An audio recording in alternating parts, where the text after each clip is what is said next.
नमस्कार, आप देख रहे हैं स्टेट टुडे न्यूज और मैं हूं आपके साथ ऋतु सिंह। आइए बढ़ते हैं खबरों की ओर।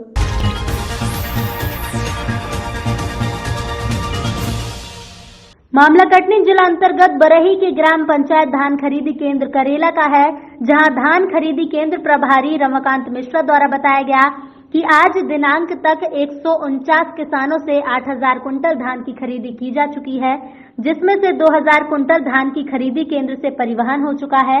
पिछले साल की तरह इस साल बारदाना बोरे की समस्या नहीं आई है। जैसे ही किसान के मोबाइल में मैसेज आता है, उसकी धान ले ली जाती है।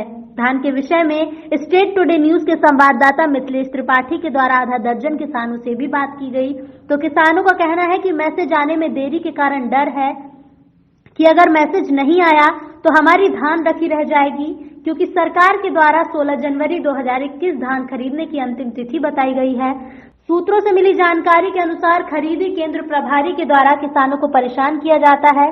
जब मीडिया कर्मी के द्वारा पूछा गया किसानों से, तो उनके द्वारा साफ इनकार कर दिया गया और कहा गया कि खरीदी केंद्र प्रभारी के द्वारा हमें कोई दिक्कत नहीं है। जैसे ही हमारे मोबाइल पर मैसेज आता है तो हमारी धान की तोलाई खरीदी केंद्र प्रभारी के द्वारा करा ली जाती है।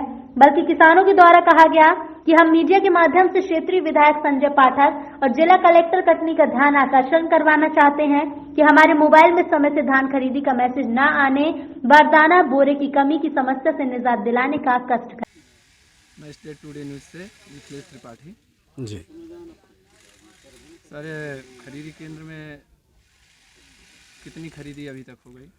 अभी तक लगभग 145 किसानों से अपनी खरीदी हो गई है, 8000 कुंटल, और माल परिवहन के लिए भी चला गया है। 2000 कुंटल यहाँ से परिवहन हो चुका है अब तक। अच्छा, ये बारदाना की कोई समस्या किसानों को? बारदाना तो अभी बीच में 4-5 दिन नहीं थे बारदाने, अभी नाइट में आए हैं, आज आ गए हैं बारदाने। और बारदाना की अभी तो बहुत ज़्यादा दिक्कत नहीं हुई है, लेकिन भविष्य में पिछले साल थोड़ा हुआ था, इसलिए किसान भयभीत है कि पिछले बार 15 दिन 20 दिन तक बारदाने नहीं उपलब्ध हो पाए थे, तो उसमें थोड़ा किसान को अविश्वास है कि बारदानों के कारण कहीं फिर से न समस्या हो जाए।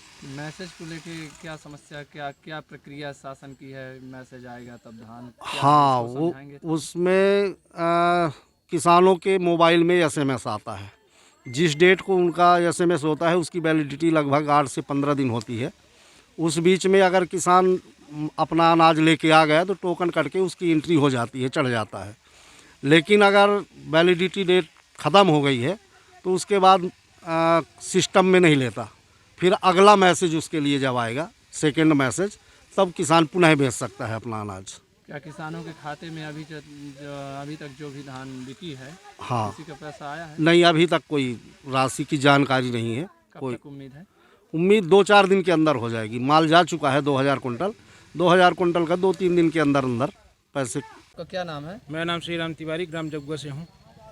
आप यहाँ क्या करने आए? मैं यहाँ अपनी धान की बिक्री करने के लिए आया हूँ, और मेरे साथ ये हुआ है कि जैसे ही मैं धान लाया हूँ मेरे को तुरंत बोरियाँ मिल गई हैं, और मेरी 300 बोरी चढ़ भी चुकी हैं, और मैसेज भी आ चुका है मेरे में। राशि अभी तक उपलब्ध नहीं हुई है, और मतलब यहाँ पे है कि समस्या हर बार से अच्छी है, और मतलब तुरंत समस्या का निराकरण किया जाता है।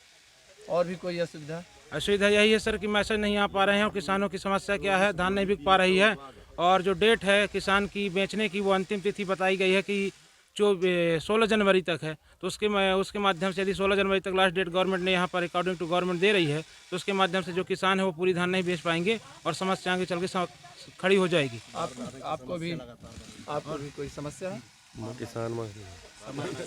बारदानों की समस्या बनी रहती है। बारदाने यहाँ उपलब्ध करवाएं, जल्द से जल्द किसान की समस्या का निराकरण किया जाए। और भी कुछ किसानों से सर, मैं ये बोलना चाहता हूँ, यहाँ बोरी की बहुत सारी समस्याएं हैं। SMS भी नहीं आ रहे हैं, 7-8 दिन से टोटल SMS नहीं आया है, इसलिए SMS मेरी धान कुछ आई है, कुछ नहीं आई है। एक खाते की आई है, 3 खाते नहीं आए अभी। कुछ बिकी है आपकी धान? 28 कुंटल 32 कुंटल बिकी है। और कोई समस्याएं बोरी और मैसेज की है। जो पूर्व में धान बिकी उसके पैसे आ गए हैं क्या? नहीं आया अभी तक। आपको कोई समस्या है? समस्या यही है सर कि धान घर में रखी है, मैसेज नहीं आ रहा है आज 8 दिन से। और भी ये खरीदी प्रभारी के द्वारा कोई समस्या नहीं, परेशान उनके किया द्वारा जाता है किसी नहीं, प्रकार से? उनके द्वारा बनासा नेशनल लोक अदालत को सूचना रथ रवाना किया। दोपहर 1 बजे अपर जिला सत्र न्यायाधीश अखिलेश धाकड़, अभिभाषक संघ उपाध्यक्ष रिंकू कसेरा की उपस्थिति में आज लगने वाली नेशनल लोक अदालत को लेकर सूचना रथ रवाना किया गया, जिसमें बैंकिंग, विद्युत बिल संबंधी मामले, नगरपालिका चेक अनादर और अन्य मामलों का निराकरण किया जाएगा। इस अवसर पर योगेंद्र तिवारी, लोक अभियोजक अभिभाषक ओम प्रकाश रावत, महेश पंचारिया, अर्जुन बारेठ, दीपेश प्रजापति सहित अभिभाषक गण मौजूद रहे। रिपोर्टर राजेंद्र जोशी, मुकेश शर्मा, मनासा से रिपोर्ट। जी हां, हम बात कर रहे हैं मध्य प्रदेश के आगरमालवा जिले के सुसनेर तहसील की, जहां पर दिनांक 11 दिसंबर 2020 यानी शुक्रवार को सुसनेर नगर में सुबह से ही मौसम सुहाना हो गया है। इसके साथ ही हल्की बारिश भी रुक रुक कर हो रही है। इससे पहले नगर में गुरुवार देर रात हल्की बूंदाबांदी होने लगी और बादल भी छा गए थे। हम आपको बताते चले कि पूरे प्रदेश में अगले 2 दिनों तक मौसम उतार चढ़ाव देखने को मिल रहा है। गुरुवार देर रात हल्की बूंदाबांदी होने लगी और बादल छा गए। मौसम विभाग के मुताबिक शुक्रवार को दिन भर हल्की बारिश होने की संभावना है।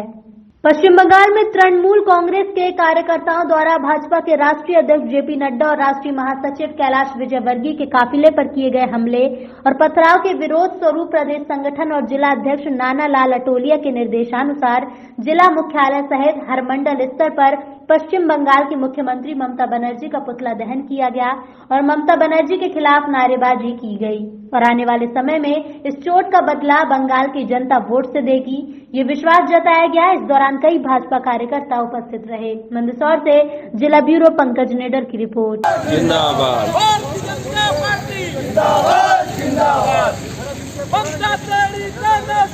नहीं चलेगी, नहीं चलेगी।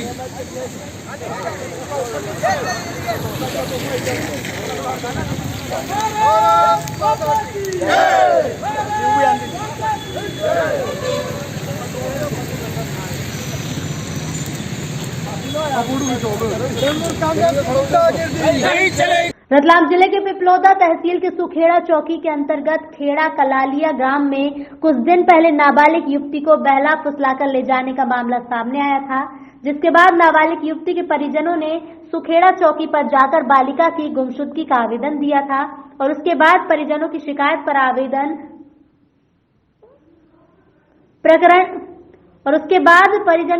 पर प्रकरण पंजीबद्ध हुआ था, लेकिन उक्त मामले पर पुलिस की तरफ से अभी तक कोई प्रभावी कार्रवाई सामने नहीं आई, ऐसा परिजनों का कहना है। जिसके बाद युवती के परिजन आज एसडीओपी रविंद्र बिलवाल के पास पहुंचे और परिजनों ने बताया कि हमारी बेटी 23 नवंबर से गायब है, जिसकी शिकायत हमने सुखेड़ा चौकी पर भी की, लेकिन पुलिस की ओर से कोई ठोस कार्रवाई नहीं हुई है। पूरी जानकारी देते हुए युवती के परिजनों ने बताया कि 23 नवंबर को हम खाना खाकर रात को 10 बजे सो गए थे, जिसके बाद युवती के पिता की रात को 2:30 बजे नींद खुलती है तो वो देखते हैं कि उनकी बेटी घर में नहीं है। पूछते हैं तो घर वालों को भी नहीं पता होता, फिर आसपास में तलाश करते हैं तो भी उसका पता नहीं चलता। इसके बाद कहीं से पता चलता है कि कोई व्यक्ति उसे बहला फुसला कर ले गया है, जिसकी शिकायत हमारे द्वारा सुखेड़ा चौकी पर की गई।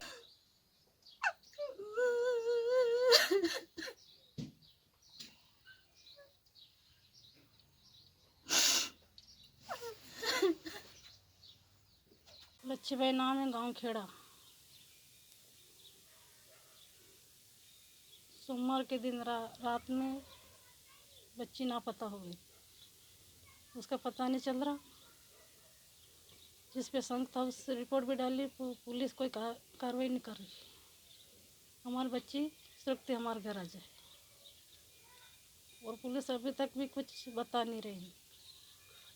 सुखेड़ा चौकी में रिपोर्ट भी डाली, अभी तक उसने कुछ भी नहीं सुनवाई कर रही।